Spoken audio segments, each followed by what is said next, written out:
차수에서는 미국 업체를 기준으로 해가지고 어떤 변천사를 설명드렸습니다. 뭐 충분하진 못했지만은, 나름 그 미국 업체의 그 의미가 바로 전 세계의 모든 소매업체의 어떤 소스로서의 의미가 있다면은, 일본 업체들의 그 의미는 국내 유통업체의 어떤 참조 모델이었다 할 수 있겠죠.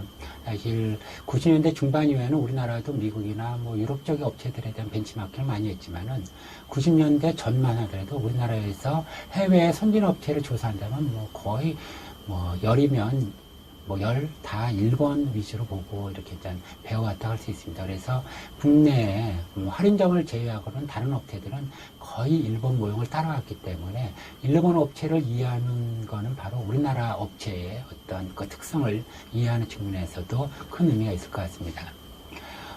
일단은 일본의 그 업체 성장을 배경을 보면은 우리나라하고 예전에는 한 20년 차이 났다고 하는데 지금은 10년, 그리고 최근에는 뭐 5년이 아니라 거의 동시대적으로 간다는 얘기도 합니다. 근데 뭐 제가 볼 때는 이제는 어떤 패턴이 좀 많이 차이가 나는데요. 일단 90년도 때까지만 하더라도 일본하고 우리나라는 유통의 어떤 흐름이 한 10년 정도 차이가 나지 않느냐. 그래서 일본의 10년 전이면 바로 우리나라의 현재의 모습이다 해가지고 일본의 10년 전, 일본의 현재를 통해서 우리나라의 10년을 본다든지 하는 식으로 해서 어떤 전략적인 참전을 많이 했습니다. 그런 면에서 일본의 그 시대를 보면은 1990년, 그러니까 40년대, 50년대, 60년대, 70년대 그 특징을 우리나라가 아주 그대로 빼닮는 구조를 보입니다. 그 이유는 유통뿐만이 아니라 우리나라의 어떤 정책 입안자들이 일본 사례를 바로 준용을 하기 때문에 일본의 어떤 뭐 도시계획이라든지 일본의 어떤 사회체계를 우리나라 그 정책이나 학술적인 참조 모델로 이용하다 보면은 그 패턴을 쫓아가게 되는 거죠. 그러다 보니까 실제 예측력이나 설명력이 상당히 높아가지고 일본 사례가 상당히 각광을 받았던 부분입니다. 일본의 그런 사례를 본다면은 인구 현상에서는 50년대는 도시 집중해서 도시화가 엄청나게 이루어지죠. 우리나라는 뭐 60년대 70년대 때 이제 그런 도시 집중 현상이 이루어지는 현상이었고요. 일본은 70년대 교외화가 이루어집니다. 우리나라는 오히려 이제 그 80년대 후반이랄까요. 그때 이제 신도시, 일기 신도시를 개발하는, 그리고 90년대 일기 신도시 이후에 많은 이제 여러 유형, 2000년대는 2기 신도시도 나오고 무슨 여러 유형의 뭐 행정도시니 여러 유형의 이제 도시 개념이 등장하는데 이런 게 다 교외화적인 현상입니다. 그리고 이제 90년대 일본은 도시 집중이 다시 이루어지면서 도심 재개발들이 이루어집니다. 근데 우리나라가 현재 뉴타운 개발을 한다라는 것도 이러한 관점에서 보면은 물론 똑같지는 않지만은 유사한 패턴을 볼 수가 있습니다. 이런 변화 속에서 사실 그 도시환경 변화에 바로 법규적인 변화까지도 같이 수반을 합니다. 50년대 일본 같은 경우는 갑자기 도시화되면서 백화점이 크다 보니까는 백화점들이 너무 성장을 막기 위해서 백화점법이라는 걸 만듭니다. 그래서 백화점의 진출을 막습니다.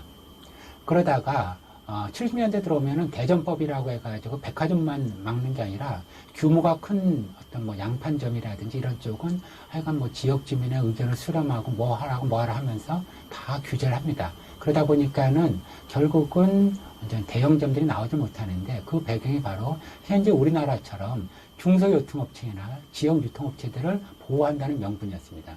결국은 일본 같은 경우 백화점법, 50년대 백화점법이 나오면서 백화점법을 피하기 위한 유사 백화점인 양판점이 등장할 수 있었던 것이고요. 대전법이 나오면서 결국 대전법을 피하기 위한 또 다른 업체가 나옵니다. 우리나라 같은 경우도 도소매업진흥법이라든지 유통개발진흥법, 뭐 여러 가지 유통산업촉진법 여러 가지 법규가 나올 때 우리나라도 보면 90년대 이전은 대체적으로 규제 입법이었죠. 어떻게 하면은 과소비를 억제하기 위해서 소비를 조장하는 소매업체, 대형 소매업체를 억누를까, 이제 이런 쪽이었다면은, 이런 부분을 하나의 산업의 원동력, 산업 발전의 어떤 주요 주체로서 인식하기 시작한 거는 90년대 중반 이후입니다. 어쨌든, 우리나라도 이러한 그 법규들이 일본의 이런 법규들에 준용을 해가지고 이루어졌기 때문에 시차만 있지 사실상 일본의 어떤 환경 변화와 그에 따른 법규 변화 체계가 그대로 나타나고 있습니다. 일본의 업체의 특성을 보면은 초기에는 백화점들이 시장을 주도했죠. 그래서 1950년대나 60년대 초까지는 백화점 시대라고 할 수 있습니다. 그러다가 앞서 말씀드린 것처럼 백화점법이라는 게 딱 나오면서 백화점이 더 이상 출점이 안 되니 그 당시 슈퍼마켓에서 오매볼망 백화점을 꿈꿨던 이런 슈퍼마켓들이 수도, 그러니까 유사한 백화점을 만들어 가지고 진출하는 게 바로 GMS라고 하는 양판점입니다. 우리나라는 뭐 양판점이라는 게 실제 없기 때문에 일본의 양판점을 이해하기는 쉽지 않습니다. 그렇지만은 하여간 유사 백화점이라 할 수 있고요. 이런 양판점은 현재 일본에도 별로 없습니다. 이제는 양판점이 다 종합 슈퍼라는 포맷으로 바뀌었습니다만은 어쨌든 이 양판점이 거의 1980년대까지 일본 소매 시장을 주도합니다.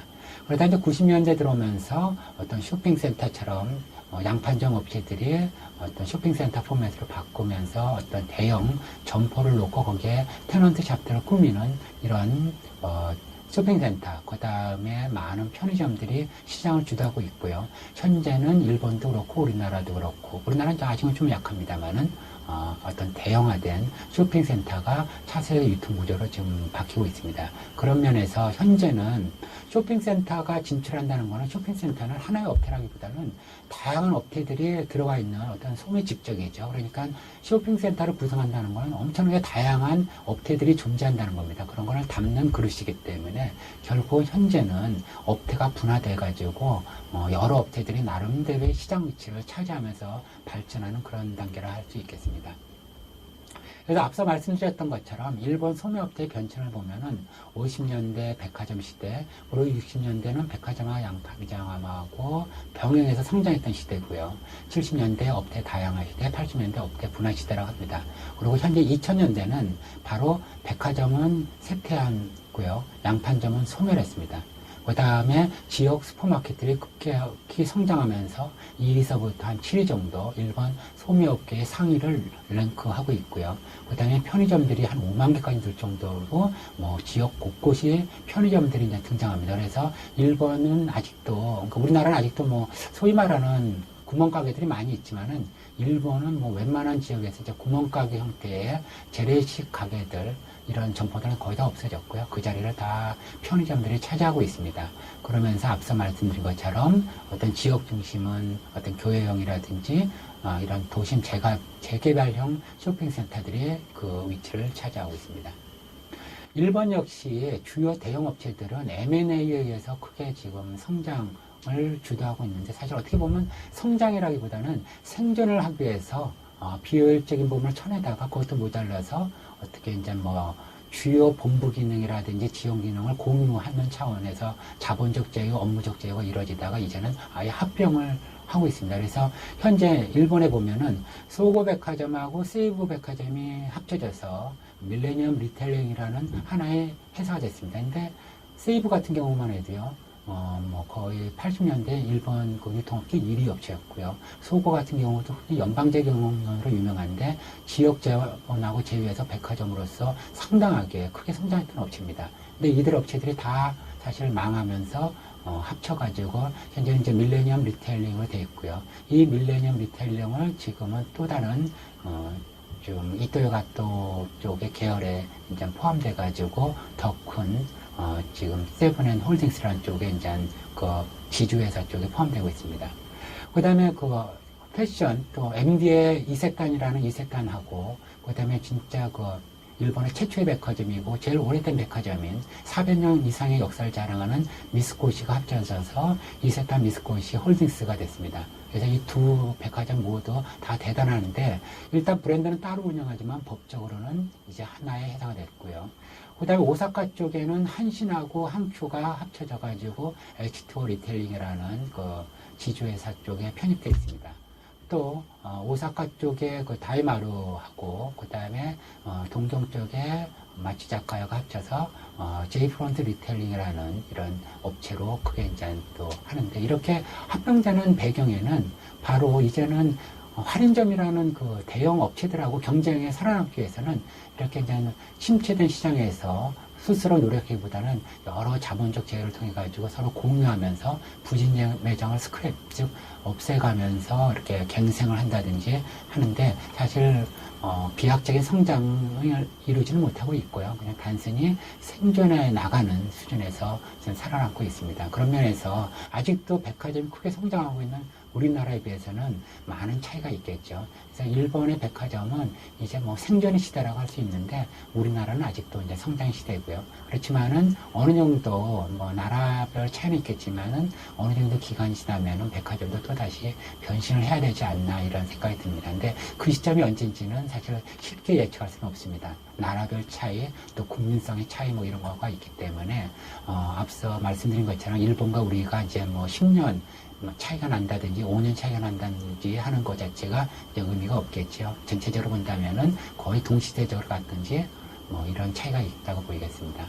전체적으로 보면은 업태라는 개념은 어떤 환경 변화에 대응해서 새로운 모습을 취하는 구조입니다. 이 부분은 흔히 전략 이론에서 말하는 환경 전략 성과 패러다임에서도 부합되는 얘기겠죠. 즉 환경의 어떤 적자 생존 개념에서 환경에 대응한 전략을 성공적으로 전개해서 성과를 올리면 살아남는 거고요.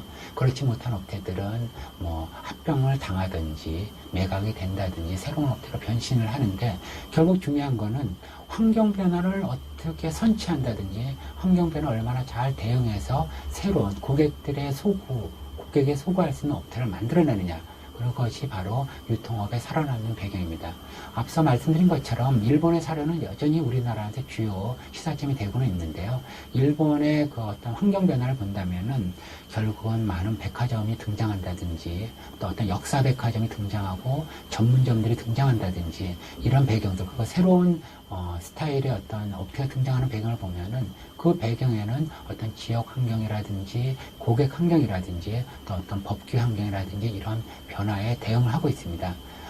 과거에 보면은 어떤 백화점에 대한 어떤 뭐 규제 입법이라는 이런 거 외에 실제 80년대 전후에 이제 일본 같은 경우 다양히 많은 전문점들이 등장하죠. 뭐 신주쿠 쪽을 예를 든다면은 루미네라든지 이런 게 있고요. 뭐 또 시티라든지 이런 게 있고 그다음에 뭐 하라주쿠나 그 어떤 시부야 쪽 가면은 뭐 라포레라든지 도쿄에이츠라든지 이런 게 있죠. 로프트 파르코. 또 최근에 뭐 아주 그 잡제품으로서 이제 많은 인기를 끄는 돈키호테 같은 것도 보면은 결국은 싸면서 다양성을 추구하는 고객 니즈에 대응하기 위해서 새로운 업체가 자꾸 이제 등장을 하고 있습니다. 최근에는 이제 쇼핑센터가 주목받는다고 하는데, 일본도 최초의 쇼핑센터는 그 이제 후다고 다마가라는 쪽에 다카시마야가 최초의 교회용 쇼핑센터를 만드는데, 진짜 가보면은 지금 같은 쇼핑센터는 개념은 아니고요. 백화점에 많은 그 임대 매장들 꾸며가지고 전개했던 형태입니다. 이런 부분들이 뭐 80년대인가 90년대쯤 전후로 해서 후나바시라는 쪽에 나리타 공항 가까이에 이제 미국식 쇼핑몰이 등장하고요. 그 다음에 이제 요코하마 쪽에 뭐 마이칼 혼목이라든지 이런 게 나오는데, 최근에는 이토요 가타의 뭐 아리오라든지 또 이온몰 이런 어떤 다양한 형태의 몰들이 등장하고 있습니다. 그래서 이러한 변화 속에서 새로운 업태가 계속 나오는데, 결국 새로운 업태가 무엇이냐를 아는 게 중요한 게 아니라 이런 업태가 나오게 된 시대적 배경, 또 환경적 배경, 어떤 법적인 거나 정치적인 거라든지 또 어떤 고객이라든지 상품, 이런 모든 환경적 요인들이 어떻게 소매업태의 어떤 생성과 성장과 세태에 영향을 미치는 것을 이해하느냐가 바로 유통을 이해하는 핵심이 될 것 같습니다.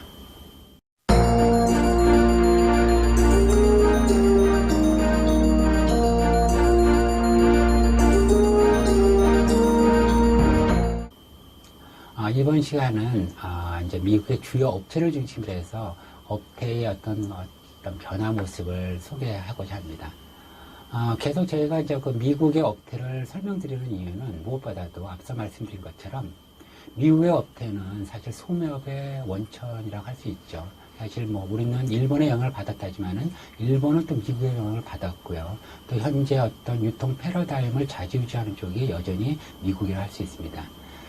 과거에는 이러한 그 유통 패러다임을 주도했던 쪽이 백화점이었지만은 지금은 할인점이죠. 그런데 사실 그 백화점이 어떤 유통 패러다임을 주도했던 기간이 현재 할인점보다는 훨씬 더 깁니다. 그 중에서도 특히 백화점이라면은 과거 미국에는 상당히 많은 백화점이 존재했습니다. 근데 뭐 많은 수로는 80년대까지만 해도 미국 각 도시별로 개별 그 백화점들이 있었는데 숫자는 뭐 한 8, 90개 정도의 업체들이 있었죠. 근데 현재는 그런 백화점들이 다 줄어가지고 이제 10개가 채 안 남은 상태입니다. 그 많은 업체들이 다 어디로 합병됐냐 했을 때 그때 합병했던 회사가 바로 페더레이티드라는 회사입니다. 이 그림에 나오는 걸 보면은 사실 페더레이티드, 말 그대로 페더레이티드가 이제 연합했다는 의미죠. 처음에는 어떤 여러 백화점들 간의 연합 체인이었지만은 지금은 하나의 이제 기업으로서 이제 통합이 되어 있는데요. 처음에 그 합병했던 그 페더레이티드의 그 백화점이 바로 뉴저지의 멤버거라는 쪽이고요. 그 다음에 뉴욕의 브루밍데일, 그 다음에 로드앤테일러, RH 메이시, 그 다음 피츠버그의 카프만, 그 다음 콜럼버스의 라자러스, 시카고의 마샬필드, 또 애틀란타의 리치, 또 플로리다의 버딘, 캘리포니아 메이, 시애틀의 복마르실, 이런 백화점들을 다 흡수 합병했습니다. 지금 말씀드리는 이런 업체들은요, 한 개 점포가 아니고, 예를 들어서 캘리포니아 메이 같으면 한 120개 백화점을 전개했던 쪽이고요. 플로리다의 어떤 버딘스 같은 경우도 거의 100개 정도를 운영하는 쪽이었습니다. 메이시 같은 경우도 뭐 200개 정도 되고요. 이 많은 쪽이 결국 오랜 한 4, 50년을 거쳐서 계속 합병되면서 전체적으로 하나의 회사가 됐고요. 그러면서 중간중간에 이름을 바꿨습니다. 그렇지만은 궁극적으로는 현재는 메이시라는 이름으로 통합이 되어 있죠. 이 그림을 보면은 이렇게 여러 개 점을 쭉 지어놨지만 이 점포수 다 합치면 한 500개가 넘습니다. 즉 백화점이 무진장 많은 숫자를 차지하고 있는데 여기서 진짜 주목할 만한 백화점이 바로 나와 있는 그래서 마샬필드라든지 뭐 블루밍데일 이런 쪽입니다. 메이시는 모든 백화점을 통합하면서 과도기적으로는 복메이시라든지 뭐 여러 가지 기존 이름을 유지를 해줬습니다만은 최근에는 그냥 메이시라고 단일 플래그로 다 통합을 했는데 그 상태에서도 통합하지 않은 브랜드가 딱 하나 있습니다. 그게 바로 블루밍데일입니다. 블루밍데일은 메이시라는 즉 페더레이티드 초기 때 서로 합병된 회사긴 하지만은 고급 백화점이다 보니까 그 브랜드를 유지를 했죠. 반면에 원래 그 블루밍데일만큼 유명한 백화점이 시카고의 마샬필드인데 이 백화점은 인수하자마자 이름을 그냥 떼버리고 메이시라고 붙여서 시카고 주민들이 뭐 데모까지 할 정도로 상당히 지역 주민들의 반발을 받는 그런 상태입니다. 근데 그러한 쪽에서 약간 좀 편애를 할지는 모르지만은 여전히 메이시가 브랜드를 통합을 안 하고 놔둔 거는 블루밍데일이고요.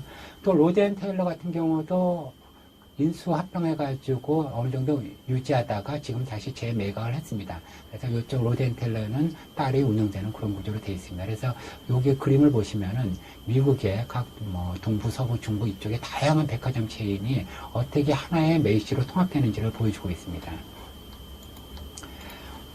그리고 앞서 말씀드린 그 K마트를 말씀드린다면은 K마트 같은 경우도 사실 빅K마트라든지 그다음에 슈퍼 K마트라든지 이제 다양한 K마트 점포가 있었는데 이 점포들이 사실 이제 도산이 되면서 시어스하고 합치면서요. 일단은 그 과거에 그 K마트의 할인점은 그랜드라는 이름으로 바뀌고요. 그다음에 이제 스포타겟이라 어떤 스포센터 포맷 같은 경우는 에센셜이라는 이름으로 해서 시어스 그랜드, 시어스 에센셜로 이름을 다 바꿨습니다. 근데 이거 시어스는 이 K마트 외에도 과거서부터 80년대 중반까지 업계 1위다 보니까는 다양한 그 전문점이나 많은 업체들을 운영했습니다. 현재도 시어스를 보면은 어떤 양판점 내지 백화점 포맷에 시어스가 있지만은 그 밖에도 시어스 하드웨어 스토어라든지 시어스 어플라이언스 하드웨어, 또 시어스 옵티컬, 시어스 홈타운 스토어 해가지고 다양한 플래그, 즉 다양한 브랜드로 전개되는 매장을 갖고 있습니다. 그 다음에 시어스가 유명한 거는 프라이빗 브랜드라는 게 있죠. 그래서 시어스의 그 그림에 나오는 캐년 리브 블로스라는 건 이제 청바지 진인데요. 실제 흔히 말하는 내셔널 브랜드가 아님에도 불구하고 매출이 엄청나게 높고 실제 영향도가 상당히 큰, 그래서 그 제이시페니의 어떤 브랜드들 이런 쪽 그쪽도 의류 중심을 하는 PB도 주목을 받고 있습니다. 근데 그런 것만큼이나 유통업체의 의류 브랜드이면서도 상당히 어떤 브랜드 장악력을 갖고 있고요. 또 캔모라든지 크래프트스맨 해서 실제 시어스 갖고 있는 유명 브랜드들이 상당히 많습니다. 그런 면에서는 사실 브랜드를 기준으로 본다면 이러한 시어스의 그 브랜드 파워는 상당히 막강한데요. 어쨌든 이러한 시어스와 할인점, 도산한 BK마트를 합쳐가지고 지금 사실 이제 갱생의 길을 걷고 있습니다만은 아직 월마트 수준에는 이제 미치지 못하고 있습니다.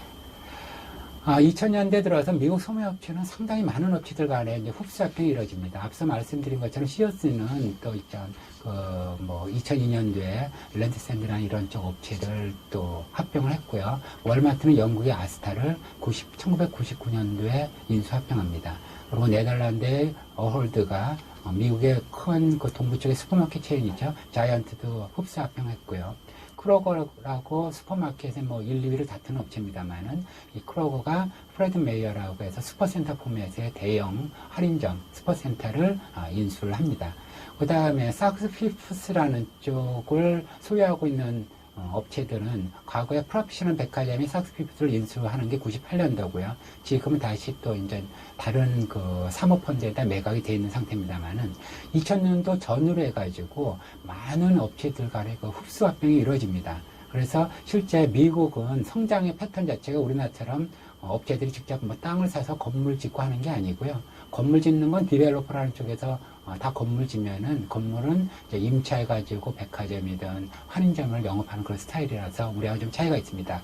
이런 업체들이 성장하는 패턴은 실제 스스로 점퍼내는 것도 있지만은 지역의 큰 백화점이든 할인점 체인을 흡수 합병하면서 성장하는 구조를 취합니다. 그래서 그런 면에서 어떤 그 미국의 인수 합병은 주요 성장 전략의 이제 하나로서 우리하고는 좀 차이가 있고요. 우리나라에도 좀 요새 최근 들어와서는 많은 흡수 합병이 이제 일부 이루어지고 있죠. 이제 그런 면에서는 그 M&A라든지 다른 말 흡수 합병은 주요 유통업의 성장 전략의 하나라고 할 수 있겠습니다. 그 다음은 이제 앞서 제가 계속 페더레이트를 얘기했지만은 실제 백화점이라면 고급스러운 점포의 대명사라 할 수 있겠죠. 이러한 고급 백화점으로서는 크게 한 4가지를 얘기할 수 있습니다. 앞서 얘기했던 페더레이티드 계열의 고급 백화점이 블루밍데일입니다. 그래서 미국에서는 고급 백화점이란 말을 보통 퍼스트 티어, 세컨드 티어, 서드 티어 이런 식으로 티어라는 말을 쓰는데요.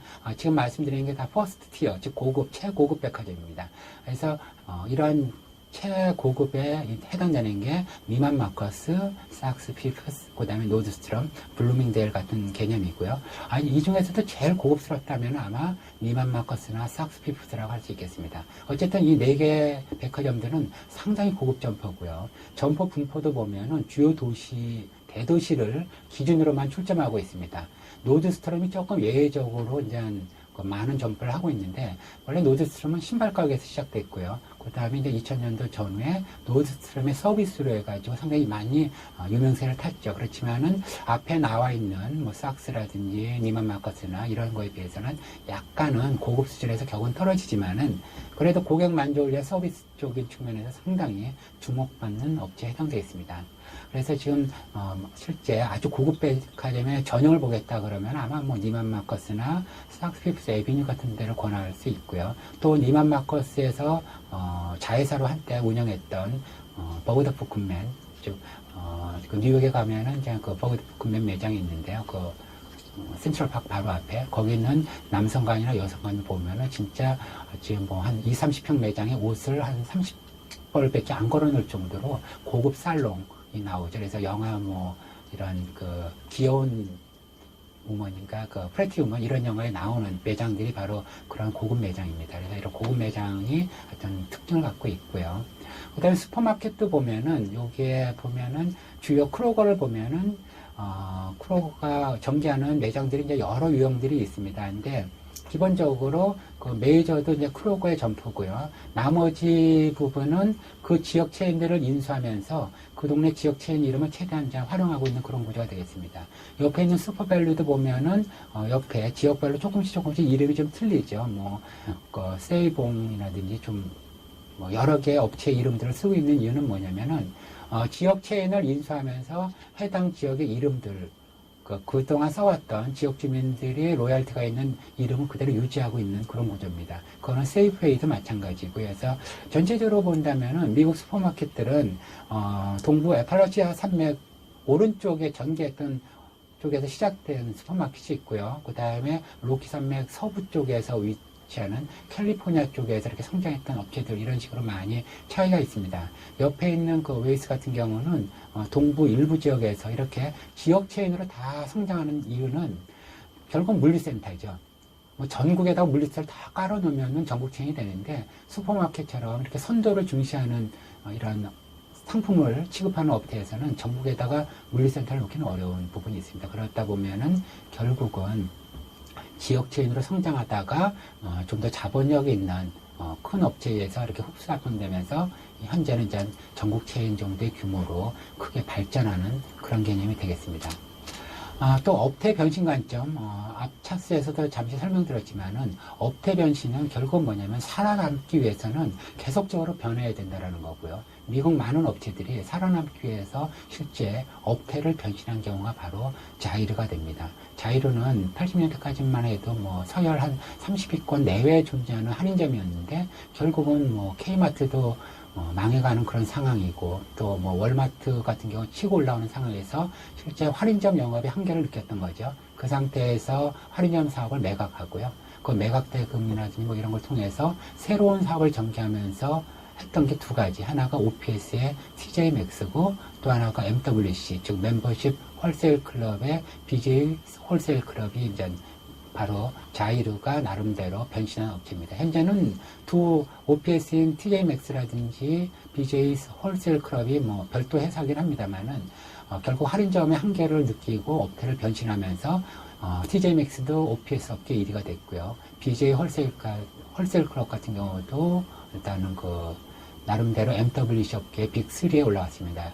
여기서 BJ는 그 당시 그 창업자인 딸의 이름이라고 그러더라고요. 그래서 이름이 빌리제인인가 뭐 그런 비슷한 이름이었는데 하여간 그 이름은 떠나서 이 BJ 홀세일 클럽 같은 경우가 실제 할인점 사업의 한계를 맞으면서 결국은 업태를 성공적으로 변신을 해가지고 새로운 유통 영역에서 강자로 군림해가는 그런 개념이고요. TJ Maxx 같은 경우는 진짜 엄청납니다. 거의 OPS 시장을 미국뿐만 아니라 영국이라든지 유럽까지도 상당히 장악하고 있는 OPS라는 건 바로 백화점에서 안 팔리는 물건들 바로 받아서 30-40% 싸게 파는 우리나라는 아직 없는 구조입니다. 그래서 팩토리 아울렛이라든지 이런 거하고 좀 일반 아울렛 개념과 좀 틀리죠.